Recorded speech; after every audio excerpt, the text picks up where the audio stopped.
Shalom and greetings, Bnei Israel.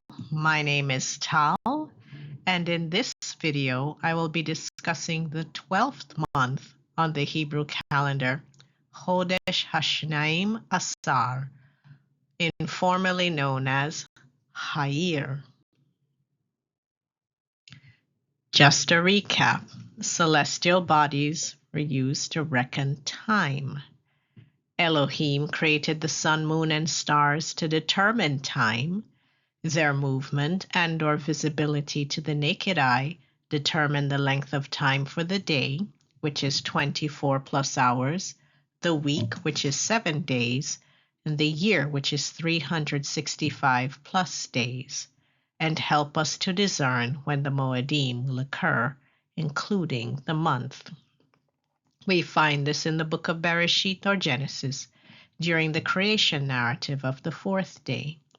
And the scriptural reference for this is from Bereshit or Genesis chapter 1, verses 14 through 19. And it reads, "And Elohim said, Let there be lights in the firmament of heaven to divide the day from the night, and let them be for signs, otot, and for seasons, moedim, and for days, yamim, and years, shanim. And let them be for lights in the firmament of the heaven, to give light upon the earth. And it was so. And Elohim made two great lights, the greater light to rule the day, and the lesser light to rule the night. He made the stars also. And Elohim set them in the firmament of the heaven to give light upon the earth, and to rule over the day and over the night, and to divide the light from the darkness. And Elohim saw that it was good. And the evening and the morning were the fourth day." As we can see, all the celestial bodies referenced there, sun, moon, and stars, were to be used to determine time. Now, for determination of a month or a new month is included in the word moedim, because a new month, the head of the month, Rosh Chodesh, is a moed or appointed time commanded by the Almighty for us to observe monthly. And a recap of the months of the Hebrew calendar. In this video, I'll be discussing the 12th month. The months of the Hebrew calendar had ordinal numbers for names. That was the official name of the month. First month, second month, third month, and so on. Each month also had an informal name, which was a condition that prevailed during that month. And the informal name assigned to the 12th month was Hayir, which means white of frost. The 12th month occupied the 6th position on the civil calendar, and it occurs in the winter anywhere from February to March. And just a note, after the 12th month, you could either declare a new year if the signs of spring were present by the end of the 12th month on the arrival of the new moon for the next month, or an intercalary month was added if the signs of spring were not present. The 12th month, Chodesh HaShneyim Asar, is the 12th month of the biblical year and the 6th month of the civil year on the Hebrew calendar. The end of the 12th month marks the end of the biblical year if the signs of spring are present. If the signs of spring are not present, an intercalary month is added to the calendar as the 13th month to align the lunar months with the solar year, ensuring that the Moedim occur in their proper season. Just a reminder that the Hebrew calendar is actually lunisolar. In order for the Moedim to occur in their proper season, there must be an alignment with the solar year. The informal name of the 12th month on the Hebrew calendar was Hayir. The word Hayir is of Canaanite Phoenician origin and means white of frost.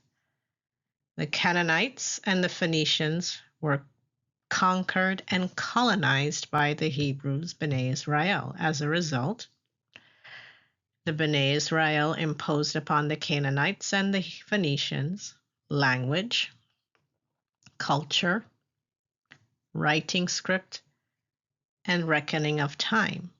And as a result, the Bnei Israel, the Canaanites, and the Phoenicians spoke the same language, used the same writing script, used the same calendar, and had the same names for the calendar months of the year. On the Hebrew calendar, a new month, the head of the month, also known as Rosh Chodesh, begins with the sighting of the new moon. The new moon is the first visible crescent or FVC moon. And the new moon is what you would see in the night sky is a sliver of the moon. And this indicates the beginning of a new lunar cycle. Rosh Chodesh Hayir begins with the arrival of the last new moons of the winter. And I'll explain.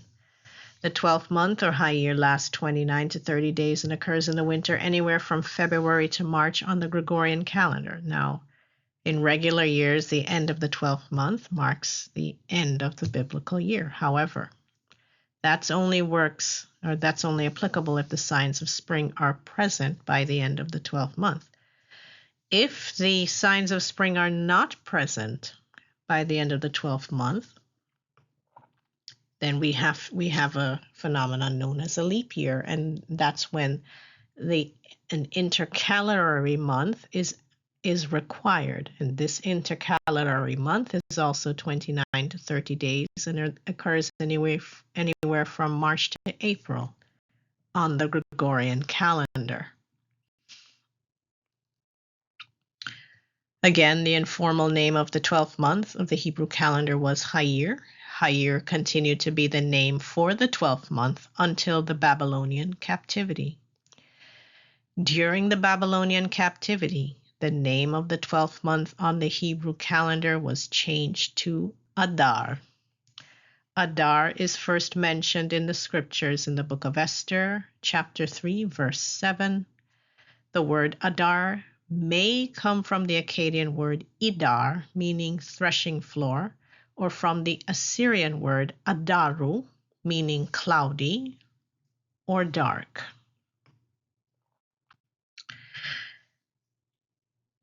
The 12th month actually marked a harvest time for some crops in the nation of Israel.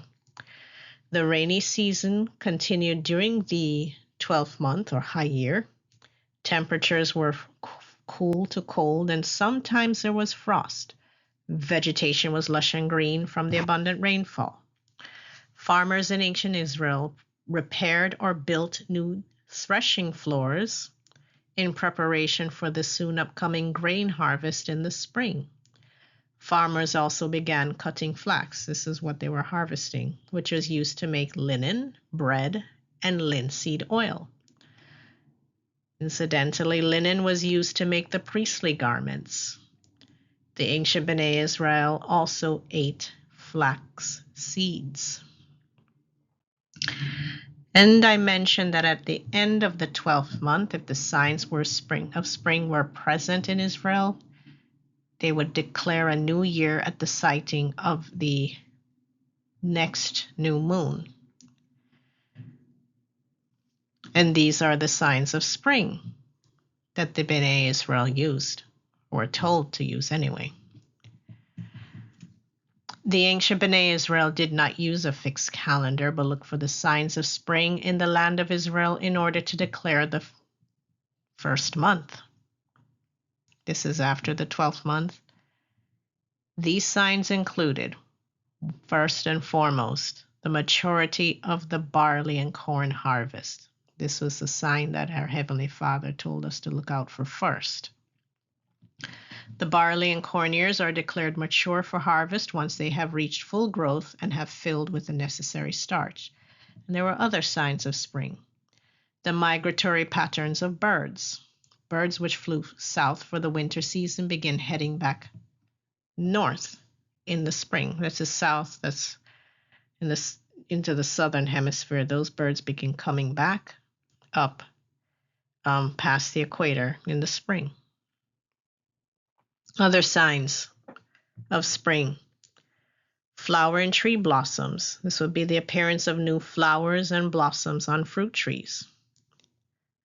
Next sign, births of animals, both domesticated and in the wild, for example, new lambs, kids, fawns. And the arrival of the latter rains. These gentle rains occur in the spring and are necessary for the ripening of the grain, barley, corn, wheat, oats, which is harvested in the spring.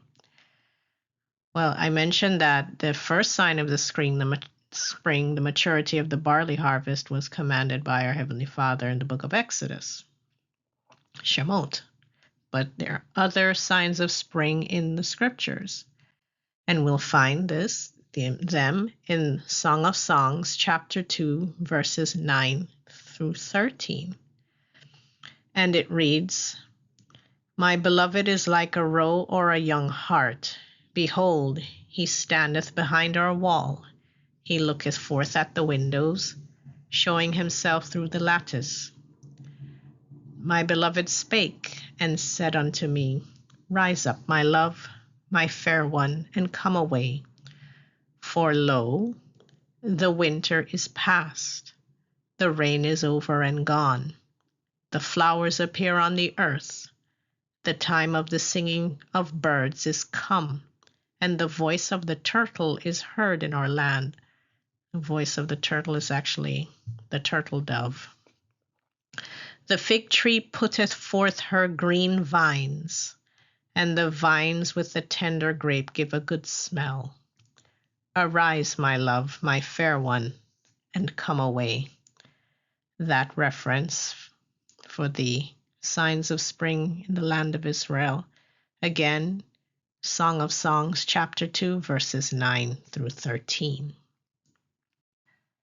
Now, the following are the mandated Moedim and fast days of the 12th month. During the 12th month, or Hayir, the Bnei Israel observed the following Moedim and fast days. Of course, Rosh Chodesh Hayir, which is the first day of the 12th month, and of course the weekly Shabbat.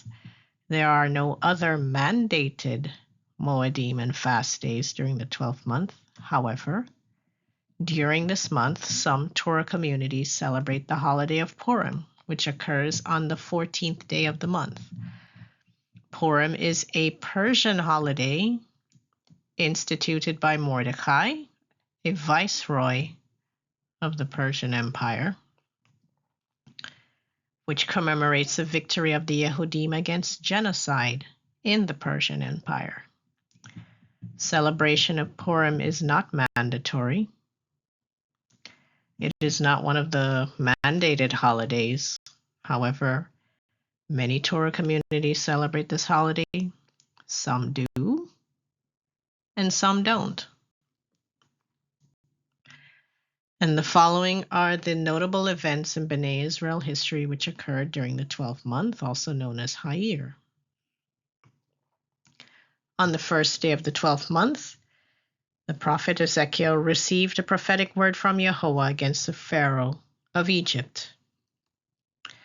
On the second day of the 12th month, Jerusalem fell to the Babylonian army. On the third day of the 12th month, the second holy temple was completed. On the 7th day of the 12th month, Moses the prophet died. On the 13th day of the 12th month, the Yehudim of the Persian Empire defended themselves against their enemies who planned their genocide. On the 14th day of the 12th month, victory of the Yehudim over their enemies celebrated in the Persian Empire. This became the holiday known as Purim. On the 23rd day of the 12th month, the tabernacle was assembled for the first time. Levitical priests began training for the tabernacle temple service. On the 25th day of the 12th month, the death of King Nebuchadnezzar of Babylon. On the 27th day of the 12th month, King Jehoiakim of Yehuda freed from prison in Babylon by King Nebuchadnezzar's successor, Evil-Merodach. And on the 30th day of the 12th month, that's the last day of the biblical year, if the signs of spring are present by that time. And with that being said, please like and share our videos and subscribe to our channel. Please click on the notification bell to receive notifications when we post new videos. Please also visit our website at byinitiative.com. Thanks for watching.